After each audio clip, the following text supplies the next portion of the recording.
Hello, everyone. Welcome to Livestream on Main, episode 19. Ooh, 19. 19 episodes. Marino, did you ever think we'd hit 19? Because this I was thought just like, this is a total lark at the beginning of the year. I thought we'd like fall off probably after episode 10, but we just kept going. And I love that. I love it. It's awesome. We have some special guests here today.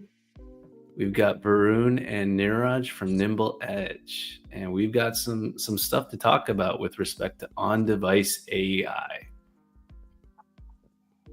Ooh, so it doesn't have to be in someone else's computer?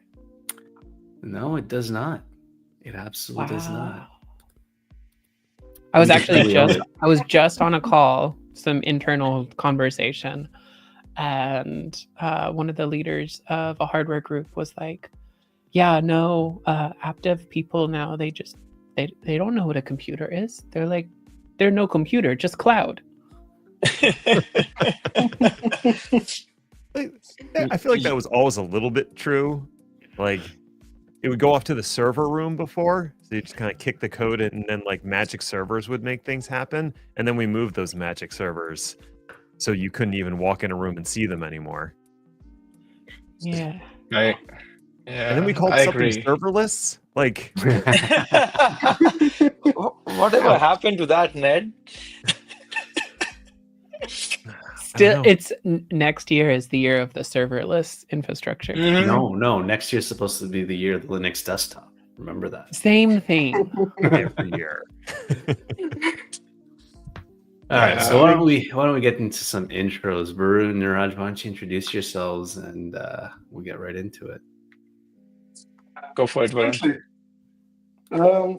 So I've been running this startup NimbleEdge for over 3.5 years now. I'm the founder of the company. And overall, for on-device AI, it's been more about 7 to 8 years I've spent time in this space. It's so much fascinating in general, right? So we are relying on all of these big data centers and clusters and other things, but there's millions and billions of smartphones that we all have. And it's just like it's not getting utilized. So I got fascinated by it, and that led into all of this exploration. All right. I'm Neeraj. I'm leading engineering at NimbleEdge. Prior to that, I have done quite a few startups in various interesting domains, from creating wireless communication systems for military and disaster recovery situations, to working in HPC compute. And then I wandered off to cloud native ecosystem, where I met a good friend, Marino. So I was fortunate enough to work with service meshes, early days of Istio, led the Istio community for a good 4 or 5 years, and built a startup Aspen Mesh around it. And then we joined Solo.io, where both of us met. I worked with Marino and a bunch of other great folks. And then last year, was it around July or August, AI was everywhere, as you can imagine. My mind was everywhere, and I was thinking, I'm back in India. How do I make AI work for 1 billion plus people, right? When you think of the scale of AI, it's all about, for us, when you look at India and the Indian problems in the context, it's all about scale. How do you make it scale? How do you make it available for everyone? And I met Varun, and Varun was telling me that he has been working on-device machine learning and AI for a while. One thing led to another. We were talking for the next 20, 30 hours over the period of 2 weeks, and we were like, okay, let's join hands. We'll make this work. And that's what we're doing now. So happy to chat about it and some of the interesting things we've learned along the way. Okay. Yeah, I'm curious, when you say on-device AI, like what kind of AI are we running on the device? Because like I have a Pixel phone and that has AI on it. It's not that good, but it certainly exists. So what do you mean when you say AI in that context? Yeah, maybe I can pick up, and Neeraj, you can add a couple of things here.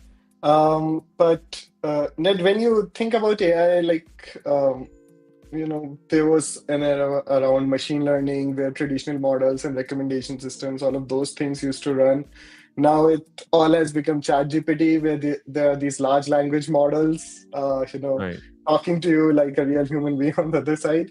Uh, but behind the scenes, all of these are just neural networks, or something that is getting trained. Fundamentally, it's the same deep learning systems that are getting used over there.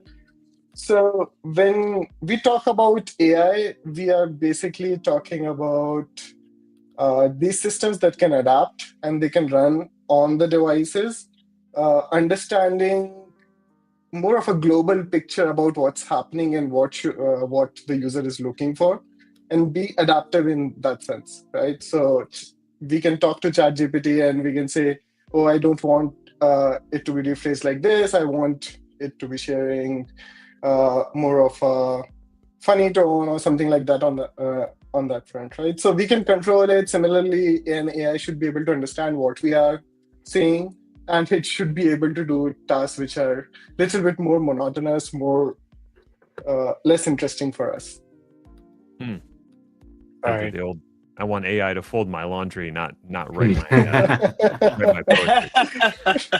Yeah. So Ned, one thing I'll add in this, which is what I learned after entering this, like the traditional machine learning, object recognition kind of models have been running on phones for a while now, right?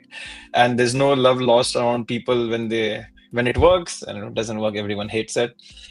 So what happened with AI and LLMs, and that's where dots started connecting, is now we have the world knowledge, which can be distilled to a point where it can work on phone. Now that world knowledge won't be able to solve physics problem and send you to Mars by leveraging your phone compute, but it can do a lot of things for you on the phone with the capabilities on the phone already. And in that sense, the use cases and the things that we think that can be done on the phone, many of them tend to be very personal in nature. So for me, on-device AI, personalization, and privacy all always go hand to hand. And that's the lens at which I look at it when I talk about on-device AI. Like, how can we break out of these current paradigms of all my data has to be given to two large companies, and they keep me hostage for giving me the next personal bit about myself, even though I did want to give my data to them. They have it, right? So with AI coming into the picture, we have this way of reframing this problem and reframing this paradigm, because that will be the interface for technology.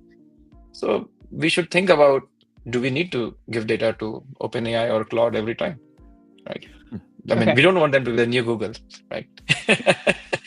I want to jump in with some questions here because Yes. obviously you are working in a passion space, and that's where some of the most groundbreaking innovation happens is when you're inspired to work on something that you think is achievable but is still breaking new ground. So I hear you talking about like somewhat of a democratizing AI kind of experience, just bringing some of that AI power back locally, and then also having the ambition to scale to 1 billion people. So that's a big number. If you were to scale centralized AI, say ChatGPT was to actually scale all the way up to 1 billion people, that's really, really crazy. And you don't always need a bulldozer for a little job. So it sounds like Absolutely. you're looking to Right. kind of navigate a lot of different things. How did you decide that this is really where you wanted to kind of make a difference? I'll let Varun start. He has a long history with on-device. Mine is shorter. Yeah. And so just to share a couple of experiences that we have seen, Kat, on that front. So at one point of time, we were trying to compute, okay, how much is the power that is needed for doing such a thing, right? So if you are really running ChatGPT for 1 billion users, how much of electricity is needed for that? And the numbers just there were so many zeros I could not even count it. But all of these companies like Microsoft and others, they're building massive nuclear-powered data centers to just support already bottlenecked growth in that sense. But on the other hand, smartphones are getting so much more powerful every year. There is no constraint on electricity on that front, right? So while we see on these data center side of things, we have electricity and data centers and the grid and all of those things required. This one on smartphones is growing by 50% year on year. So, which makes me hopeful that eventually the amount of compute that we have on the device would be way bigger than what we are able to build in the centralized systems.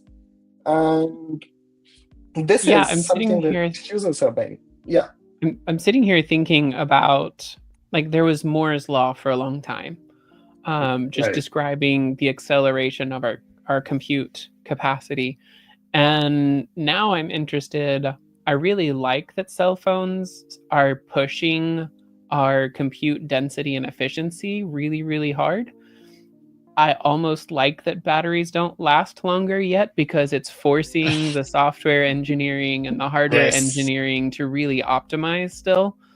And I hope we get better batteries after that. But kind of like Moore's law, what is the compute per watt looking like on smaller devices? Because like with the the M series Max and things, we have these consumer TPUs that are becoming very capable with, modest 8 billion parameter models and things like that right now. Yeah. So Is that I'll just roadmap add. of an acceleration going to keep going, or are we at the pinnacle of hardware like capability per watt? Yeah. We hope not, right? So one thing what you said is very interesting, Kat. Like the constraints are where the best minds create innovation, right? So one thing which was interesting to us is right now we are dealing with 1 billion parameter models, right? And beyond 1 billion parameter models, most of the consumer tech folks and the users won't entertain anything on the phones, right? We have worked with quite a few companies and users, right? And there's a sweet spot here. In fact, we started exploring Quen 0.6b also for working on phones, and it's pretty capable for doing even tool calling and some of the amazing things we want to do for automating a lot of workflows for users. One thing is interesting is how do we get more parameter models working on the phones in the same amount of memory? So what we did recently, maybe Varun, 3 weeks back, we implemented in open source a technique called sparsity. So we started leveraging sparsity in LLMs, because most of the LLMs, when they are running, they are very sparse neural networks. And at any point, and only a small subset of the neurons are firing when they're predicting. So in reality, you don't need the 1 billion parameter model in memory. That's like your brain works, right? We have so much of data in our minds, but when you asked me that question, only one thing fired, which was sparsity, and rest all my songs were just pushed out, right? So that's the same concept we are leveraging, and Varun is an expert on that, so I'll let him talk. But it's very interestingly, we got up to around 2x performance boost with 25% less memory consumption. And this is just, we are starting to optimize. And this was done on Llama parameter model, Llama 1 billion parameter and 3 billion. So Varun, feel free to add something. Just what you said triggered this, so I just wanted to mention. Yeah, absolutely. And I think it goes well with the thought process, Kat, you were following, right? So while the hardware is growing, we optimize whatever we can out of the software stack to bring the best possible AI models on the devices. And the technique of sparsity is basically to what Neeraj mentioned, right? So large language model is basically asking a lot of questions for every token that it is predicting, right? So when you see ChatGPT generating, for every word, it's asking billions and billions of questions, which are all stored in these parameters. But not all the questions are relevant for the current query, right? So if I'm talking about Tokyo, I don't need information about, let's say, Germany in that case.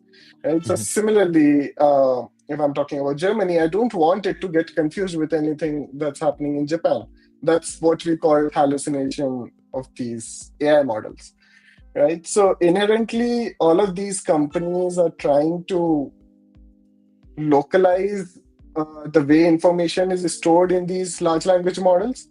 And we leveraged that technique to just only activate that part of the model and leave the rest.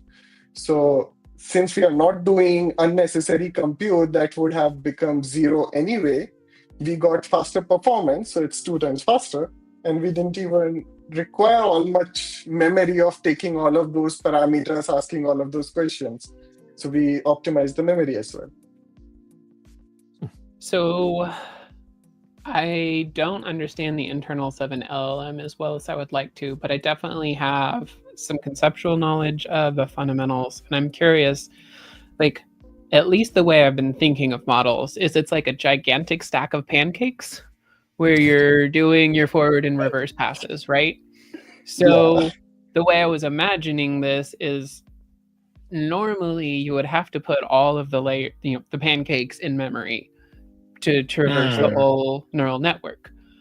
Right. But you're taking pieces of each pancake that are relevant to your context, loading that into the memory, and then running the model. How do you actually, it surprises me that you can do that, but I'm very intrigued. We should talk about the predictor model and what we are doing there, just to clarify this concept, Kat. By the way, I love this analogy. I'll just do a sidebar here. So what we did is when we created this open source project, we put this out on Reddit, and we put it on India time. We are based out of India. We put it at 10 p.m. because that's when the project got open sourced. And it blew up in Reddit. So whole night, Varun and I were just answering questions. So last week, what we did is we took that chatter from Reddit, and the original authors, the papers who wrote these papers, and our GitHub project, we fed it to Notebook LLM. Yeah. And the podcast that has come out of it is amazing. But your analogy was even better. Right? So it has come up with amazing analogies to explain this concept. But I'll let Varun continue with his description. I just thought it was interesting. Everyone has a unique way of thinking about LLMs.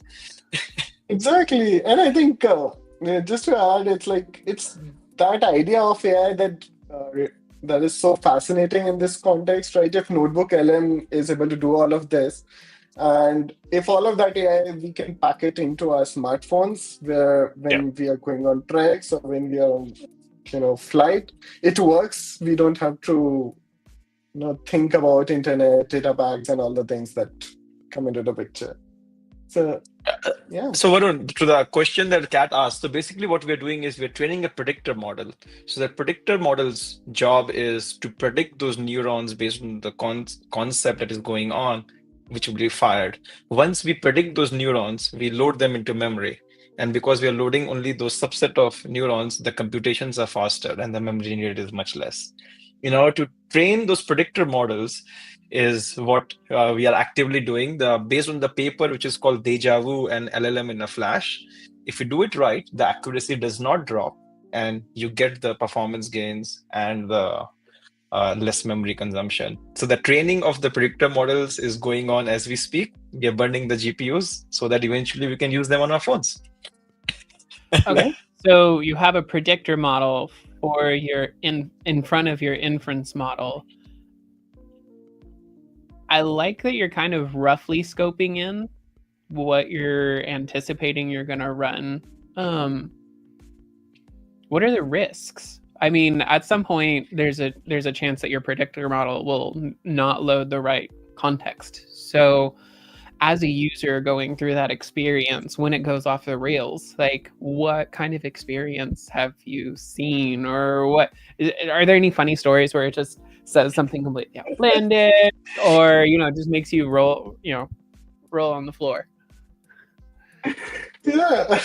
So I think some of the early things that we saw was it started repeating the same word again and again for like 100 times, 200 times. Yeah.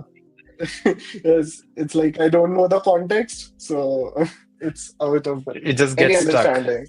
Yeah. Yeah. Yeah, So, I've had it sit there and end up in a loop, and it's like, and then I will keep going, and then I will keep going, and then I will keep going, and I'm like, well, you're keep going now, so Yeah. exactly. So, yeah, so just to add one thing with this, accuracy of this system depends on the accuracy of the predictors that Neeraj was talking about. So if we train them well on the kinds of data sets these LLMs have been trained, uh, they have to just figure out larger topics in some sense about different contexts that are usually getting activated in the models. So they're pretty reliable to get the performance out of the models. So both of these papers from Apple and Deja Vu commented that either there's minimal degradation in the accuracy or it's almost the same. So, but it does depend on how well you have trained those predictors. what is this parameter size of your predictor model compared to the, say, the 1 billion model and 3 billion models you're actually running? Yeah, so about 4%. So that's wow. the recommendation, right? Okay. So, Can So- you stack predictor models? So let's say you actually wanted to run a frontier model, right? So you load your first predictor model, or you apply this same approach to a frontier model. Is that something that like is hypothetically off in the future, or am I just inventing new problems now? So I think there's already one layer of stacking that's happening for in your analogy, for every pancake, there's a small predictor, basically, in the stacks of pancakes, right? Yeah. And Okay, that's true. and then you can swap out all of these predictors. You can swap out just components of these if you want to just pick different contexts on which these predictors have been trained. Wait a minute. Can you use the predictor model to actually scope things for specific domains?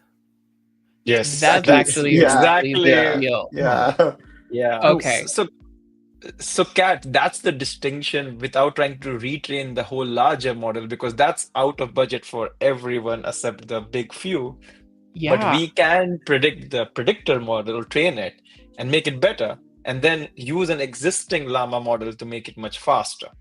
So that's like going to the bowling alley and putting bumpers out on the lane, right? Like you're just saying, hey, no, we are staying on this lane. We're not going off the rails and talking about making cupcakes right now because we're only talking about traffic or something, right? Like that actually makes a lot of sense. I like it. Yeah. There's So a lot it's of very enterprise use for that. Yeah. So it's very interesting, Kat. On this front, we can also leverage sparsity, like Varun, we were discussing, for training and not just for inferencing, which is a whole different ballgame of how do you make sure that by design you are ensuring that these models hallucinate less. Mhm. So Varun, you want to add something? This is still Yeah, like so- just very fresh. So it's hot off the press in that sense. But like, what's your funniest ChatGPT story or Claude story? I do fight coding with cursor a lot these days, so I know what Claude models often do, and they'll write code base that is like thousands and thousands lines of code which does nothing, and then at the end I'm just deleting that entire thing after spending 3 days on that particular piece of code, right? But when it works so well that you don't have to write anything and tab, you're done, right? So that's basically, in these cases, the models are getting confused between different topics, and if we are able to direct them well about the kinds of topics they have to explore, they hallucinate less. And so while we are training these models, if we incorporate techniques like sparsity to force these weights to get more localized within the model, it will confuse less in that sense. When you're building these predictor models, is it you're training it with an existing LLM model? I think you mentioned the Llama 1 billion and then like the 3.5. So do you have to create a new predictor model for each training model you want to use? Or is it just one predictor model based off of a topic, and then you can apply that to whatever training model you want? So right now it's dependent on model. So every model needs its own predictor models or set of models. But like while I was at Berkeley, I was working in this program synthesis as part of my research. And over there, we were exploring meta learning. So that's some kind of an algorithm where you try to not optimize, in some sense, the end result that you're looking for from the model, but you ask the model to learn faster. It won't be correct in the first go, but it will be correct on the 10th go, rather than a normal model that will get corrected after hundreds of training runs, in some sense. So I don't know if it's going too much technical, but there are these kinds of techniques that can help us to build these predictor models that are common across different sets of models, in that sense. Yeah. It's open research. That's what we are hoping. So Ned, so what we've started doing is we are partnering very closely with Meta, and we are trying to upstream implementations of sparsity into ExecuTorch and PyTorch ecosystem. So what will happen is you can run the regular models or you can run the sparse models, and fingers crossed we don't make it worse. We have the right accuracy and we get the performance and memory reduction that we wanted. But the reason I mean, we have gone deep into this technical topic, which wasn't the plan today, but the reason I was bringing this up is because at the end of the day, if you look further out, we imagine maybe around 2 billion, 4 billion, or some kind of multimodal, multilingual models will be on our phones, right? I mean, maybe it is 3 years out, right? Even at that capacity, it's not going to be that users will be willing to give 64 GB of memory to them, right? So we'll still be constrained. And once you add more things around multilingual and multimodal capacities in the same model, actually the sparsity and few other things become much better. So these techniques will be even more useful. And that's why we want to seed it now and see what of these we can actually use for on device. So what about clustering phones together? Like, what if you wanted to take a cluster of phones and maybe aggregate that that CPU and memory power? But okay. I'm gonna say one thing. I'm gonna stop because you're gonna consume the entire live webinar with Varun on this. So Varun started off as a federated learning engineer, and that's one of the things that when we started working on NimbleEdge on AI, we were like, okay, we are not doing that yet because we tried doing it for like 4 years. So I'll let Varun talk about what all the federated learnings are.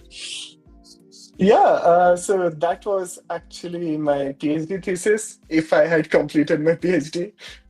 So the concept of federated learning is, you don't take the data, these billions of devices, you don't take the data out of that device, but you send the model to that device, you train the model on that device, and send the updated model back.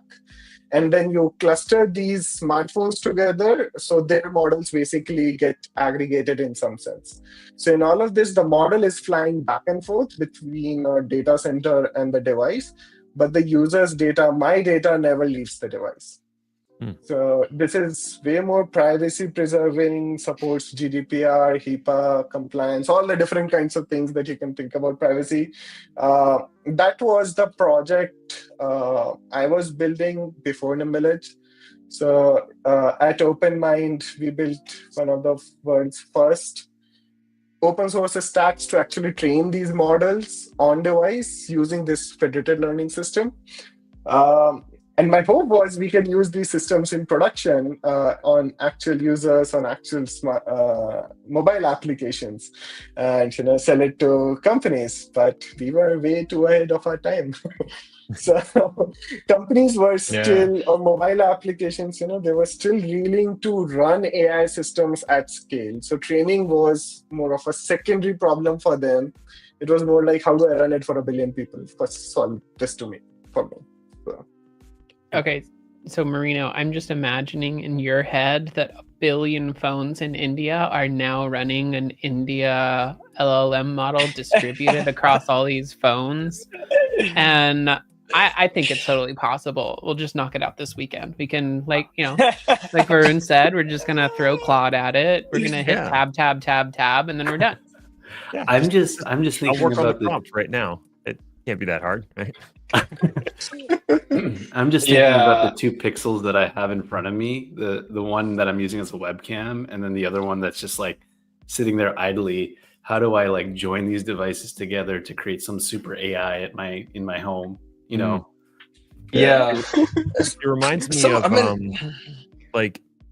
the SETI project. For a while, like you could run SETI at home to help for the search for intelligent life.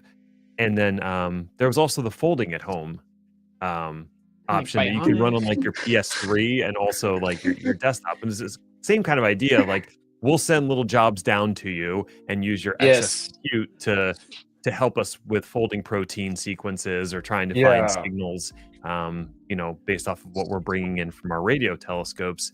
So it definitely seems feasible, but when you throw in the word production, that's where I start getting a little twitchy. Like, am I really going to trust this fleet of other people's devices to run my model for me?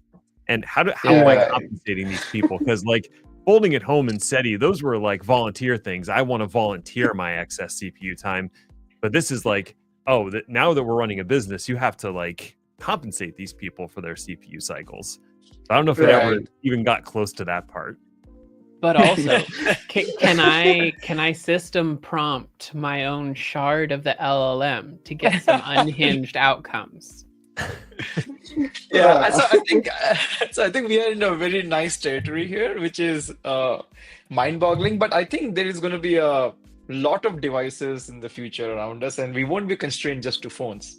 So hopefully, lots of the cars sitting in our garages charging at night will also be part of this distributed network. And there might be some clever ways of rewarding based on some generation that you're doing and feeding back. So I think all of the federated learning and federated inferencing, just to level set, I don't think is happening next year or anytime soon. But we do think on-device AI, where you can actually run smaller models or actually even larger models with some of the techniques that we are building, and try to get AI in front of more people. Because again, for me, the way AI is going right now, till it reaches a majority of the people beyond the Western world, it's going to be the 5 to 10 years. Like it's just, it won't scale the way we want it. And we already have the capabilities of leveraging the compute and the memory on the phone. So it's just about crossing this chasm of giving the developer tooling around so people can create experiences on the phones without relying on the cloud. Right. So that's the missing piece, because the hardware is almost there. The models are going to come up, right? Models are coming up. Like it is a matter of 6 to 12 months where the models will be ready.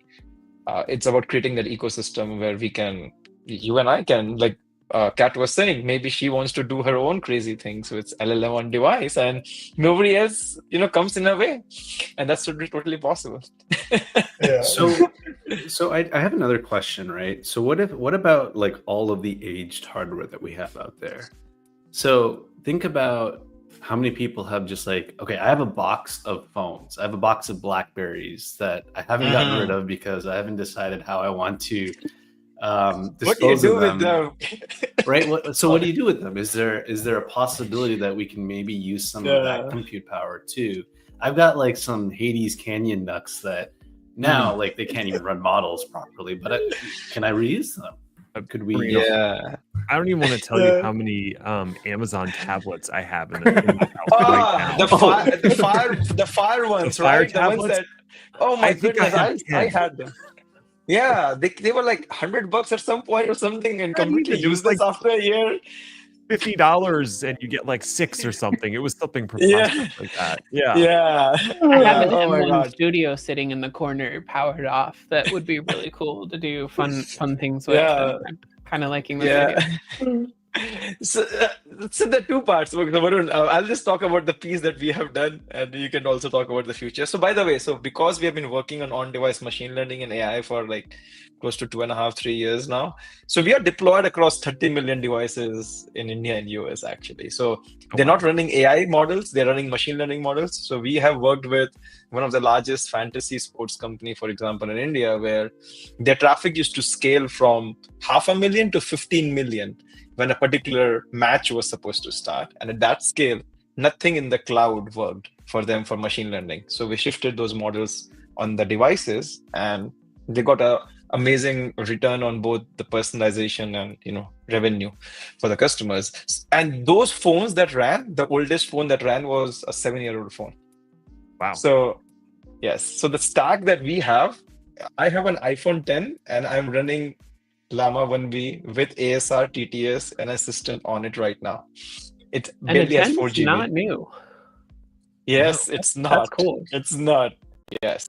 We actually also ran on Redmi Xiaomi, which is like, I don't know. It's a very cheap phone. I don't Yeah, I even know why think it exists, but $100.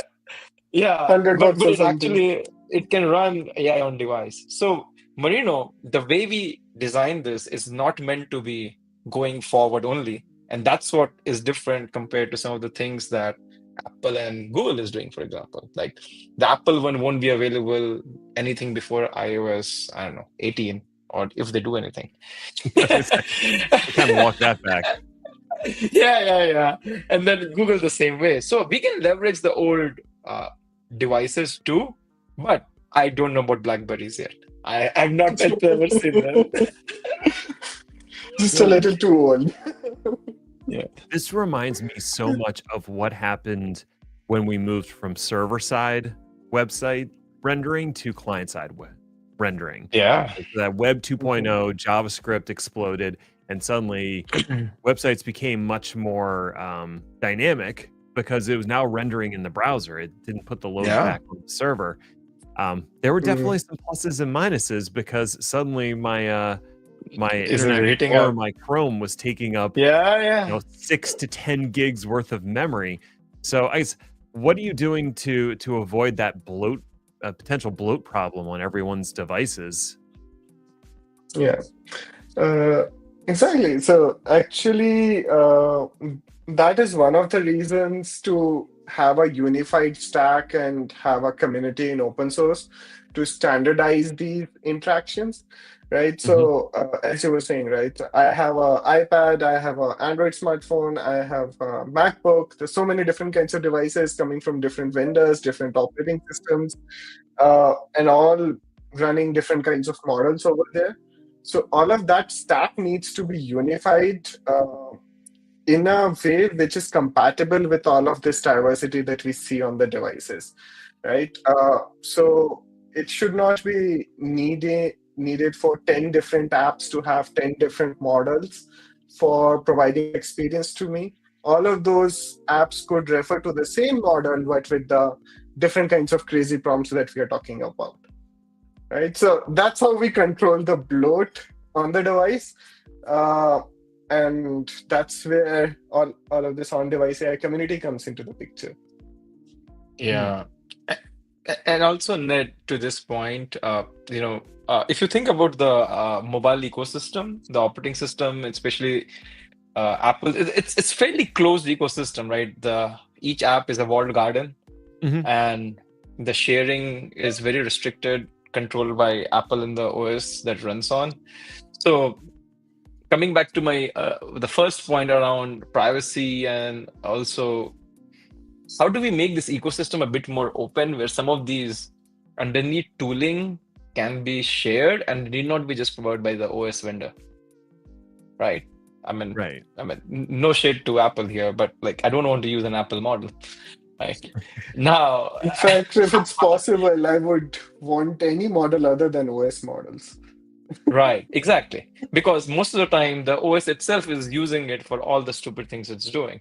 So, how can we create an ecosystem where app developers and some of the apps get to pick the right model, and the model can be shared with the right amount of privacy built in, and no, data being leaked, which where it should not be. So, those are the kind of guardrails we need to build that will eventually lead to not bloating, where we need 10 models now, all with 0.6 billion parameters, because Facebook won't use the model that Google wants, and Google won't use the model that Spotify wants. Right. In fact, there's this interesting story. So we were working with one of the mobile applications, and when we started, our SDK that used to run all of this was about 20 to 30 megabytes in size. And for applications, it was really important that it comes under, few kilobytes. So that's the kind of optimization that is needed to run these kinds of models on the devices. So both the models and the infrastructure stack have to be optimized in terms of footprint that they take on these devices. Right. It reminds me a little bit of the way that we had to start adding all of these caching endpoints for edge distribution of content to devices. Yeah.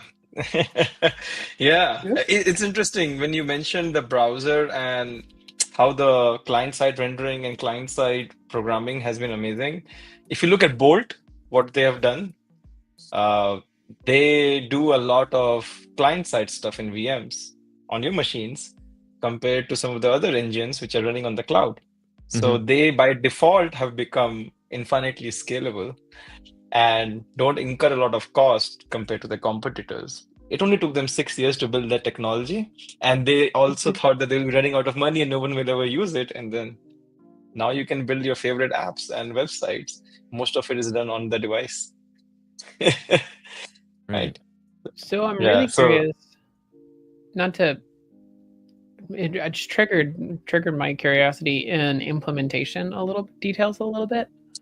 Like as far as actually hitting the GPU or TPU on a phone and things like that, are you using things like web GPU, and does that make it portable, or are you sitting on something more not proprietary but original work of your own to really squeeze out that performance? Like how does that actually lay onto the phone? Yeah, it's a great question, and I think Neeraj, you can cover a lot of the engineering stack side of things. But on a larger level, a lot of these operating systems, these companies have provided runtimes. So there's one from PyTorch, there's one from Microsoft, which is Onyx, and there's one from TensorFlow, which is from Google. So we build over these runtimes to accommodate for whatever runtime that is available on that device. We can run the model on that runtime. So, yes, if you want to add certain more details, you can. No, I mean, at the base layer, you're looking at the hardware, right? The actual chipsets. It might be a Qualcomm's acceleration unit, or it might be Google's TPU. So, I mean, those SDKs at the lower level they provide are highly unreliable. They barely work for one version and one OS, and then it will stop working. So, what the Executorch or Onyx and the LightRT community has done is they've given us some reliable, stable APIs to build on top of it, right? And then they take care of the hardware acceleration as much as possible. So we are now unifying that stack with our SDK, which is going to be a simpler way for companies to just run AI on the device. And more importantly, which is a thing which you guys will find very interesting, is we run Python on device. So we have written our own interpreter, which is a lightweight Python interpreter. And what happens is you don't write AI code in Kotlin or Swift. You write it in Python. We send the Python script ASTs down, and we have written our optimized version of the Python kernel to run them on the phone. So basically, imagine a script, a Python workflow for a very complex AI thing you wrote for the cloud. The same thing can just run on the device now, and you will have the hooks from your Android and the software and the Kotlin and the Swift layer to just call those Python functions and finish your AI experience. So we did this because what we found out working with some of the companies is Android developers don't want to write AI code. Machine learning people don't want to write Kotlin code. And we were the mediators who were trying to sit between the two dev teams, and it was hell. So we just gave them Python. Now it's very flexible. So this is actually this is going to be one of the first stack which allows you to run Python on the phones. Oh, that's actually really cool. I like that you're looking at not just a single device and what you're capable of making it do, but you're looking at your target user base as, you know, with a lot of variety in hardware, generations, interfaces, and all of that stuff. Sounds pretty daunting. So I feel bad for you if you're 3 days in on a coding project and you're like, no, scrap it all. Because, you know, the complexity here is non-trivial for sure. It's not. I Absolutely. mean, it's crazy. I've working in the back end. So I mean, when I started my career, I was working on some desktop apps, and I was like, okay, this is hard. Then you go to the cloud, and like it's very easy. You have a SaaS platform, you host it, you're done, right? You make your mistakes, you roll back. And then we go to selling private enterprises where they host their software, and then you're like, oh damn, the biggest ones will never upgrade. You're stuck with 2-year cycles. And now we are on phones where, kid me not, we have a person in production who has not upgraded anything, and we have to support them for the last Right. 3 years. It still sends us the data, and they're like, okay, we can't do anything. That person is running an old thing. Yeah, it's Android 5, right? Android 5 or Android 6. Wow. That's much insane. more than 3 years old. No, just no. Yeah. So I mean, yeah, it's crazy, right? The diversity is crazy. Go ahead. So I was going to ask you, remember when we caught up, probably it almost feels like a month ago, you told me something about how you plan on collaborating with the PyTorch Foundation, and that's something we have to call out. Like, tell us a little bit about what's going on there. Yeah, I'll just start and then Varun, you can continue. So all of this stuff that we just mentioned, including our Python on device, the platform for abstracting the runtimes, optimizations for models, we'll be open sourcing all of this and officially launching on July 10th. And the idea here is, like, we believe that consumer apps have just fundamentally not changed. And the reason is they have not been impacted with AI because it's hard to integrate AI. And if you have worked with any large consumer app developers, you will know how hard it is for them to bring a non-deterministic piece of software in the mix without the right ecosystem guardrails and capabilities around it. So that's why we want to open source the entire platform. Sparse transformers was the first thing we did, and the whole project will be open source soon. Our plan is to partner very closely with Meta and the PyTorch ecosystem. We are good friends, with some of the PyTorch Foundation folks. Varun has worked a lot with them. I have worked with them. So we want to eventually donate our project to the PyTorch ecosystem, which recently, opened up their foundation to be an umbrella foundation. So it's very interesting how PyTorch has become like the central gravity for AI, right? If the recent news was that Hugging Face is just officially supporting PyTorch, the whole battle between the Torch the Torch ecosystem and the TensorFlow ecosystem and the PyTorch is kind of over. PyTorch has won, and they're rebranding PyTorch as the open language of AI. I think somebody did a good job of branding there. But the short of it is we want to work very closely with the PyTorch community and make sure that the on-device community is represented as part of the broader global AI community, right? So yeah, it's all going to be in locksteps. We want to see how the developers are reacting to our open source platform. Another piece of the open source platform will be an agent marketplace. So just like you have an app marketplace, we'll have an on-device agent marketplace. So as an app developer, you can say, hey, I want a summarizer agent. You write 3 lines of code, you get a summarizer agent in Kotlin, which will look at any piece of information, run the LLM on device, and give you the data back. So that marketplace, Marino, is also going to enable a lot of developers to create AI native experiences, right? So we want to have both of these be eventually be part of the PyTorch ecosystem. The marketplace we're imagining will be kind of like Hugging Face. You can have like a model card, you can have an agent card, which tells you these are the capabilities of the model, this is the kind of models you need, or the device parameters on which you want to run this agent on, and you can integrate that then as part of your app. So a consumer app can have a recommendation agent whose job is to look at the user activity and start recommending through AI instead of just traditional machine learning models. So there's some crazy use cases that can come up. I think I don't want to go into that yet, but that's what we are heading, and that's how we are working with the PyTorch ecosystem. Varun, please add. Yeah, I think I can just add a little bit on the AI native experience Neeraj was just mentioning at the end, right? So we wanted to figure out how does this AI gets integrated in the very applications that we are using more than the recommendation systems, right? So for instance, if you are planning a trip somewhere, you add an umbrella, a pair of boots, a couple of things on Walmart. Can it actually understand that you are planning a trip somewhere? So it does not need to recommend you detergents or something else in that case, right? So the apps, when we say the haven't included this AI native experience, we wanted developers to build these kinds of experiences within the applications. And honestly, writing machine learning code is really complicated. So I'm an Android developer also. I've written code for both Kotlin and machine learning. And it is really, those languages have very different philosophies to even follow with each other.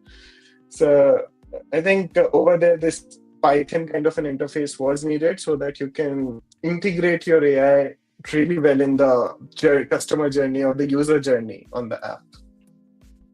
Yeah. I totally have a question before we run out of time. Yeah. All right. So 3 years from now, what does success for your company look like? Your endeavor, your mission, not just like, oh yay, we did the technical thing and we have a billion devices running like little LLMs, but what does that actually look like for you and your story and what you're starting? What's success? Yeah, so I can share a couple of things from what I'm looking out for once all of this gets ready. What should be the end experience with my smartphone? So when I was growing up, there was this middle teens where I got exposed to smartphones for the first time. And they were transformational in terms of education, in terms of explaining different kinds of concepts to me, as well as, helping understand what's happening in the world. So I would like an AI that is able to understand all of this, all my context, without me having to worry about, okay, it has my family's history, it has my own history.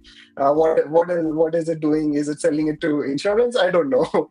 So I don't want those things, but I do want a companion that helps in the daily experience that we are living.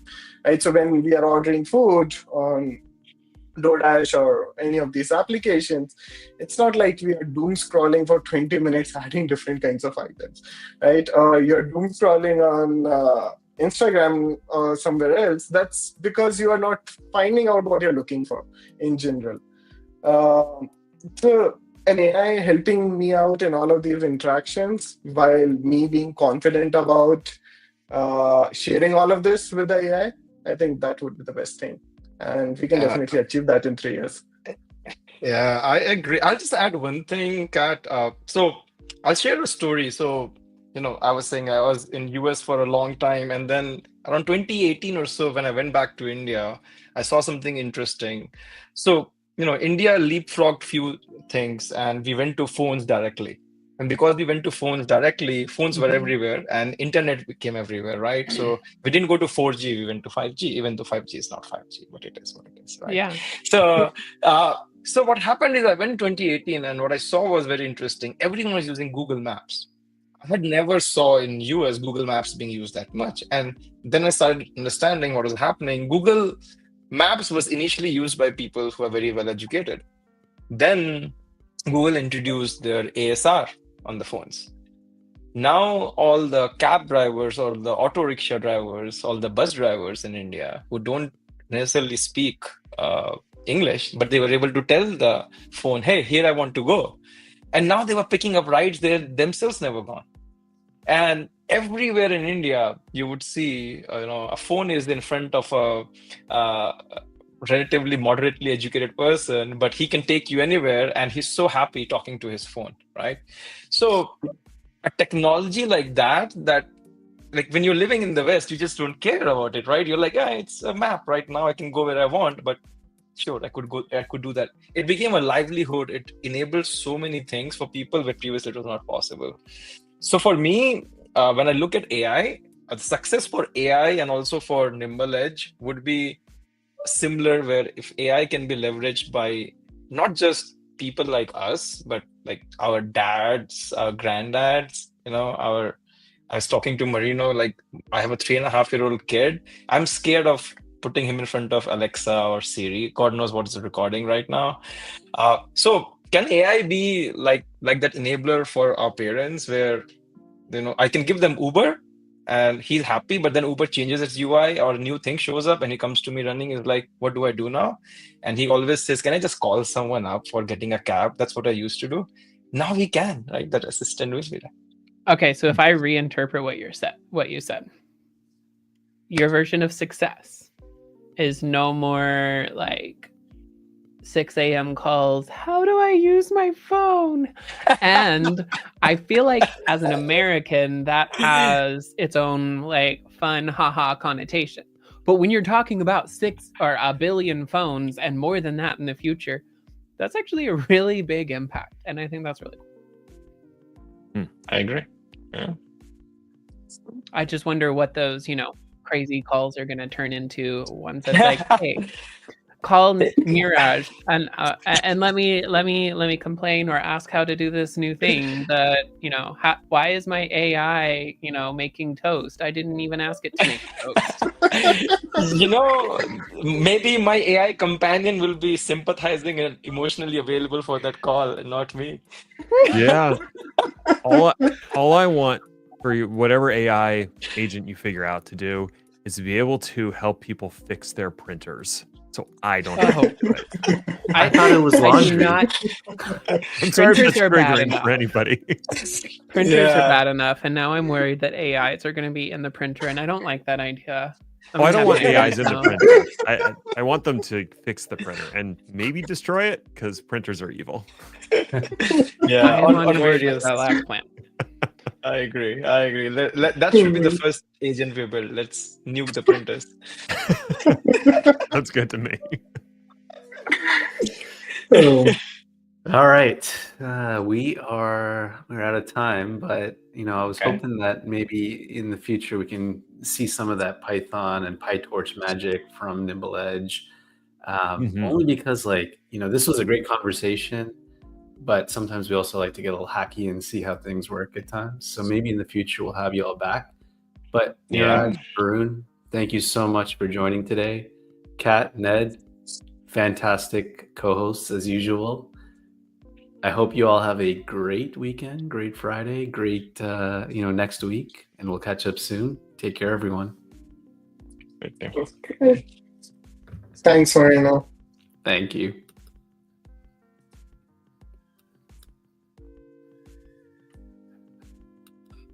All right, That was pretty all right. my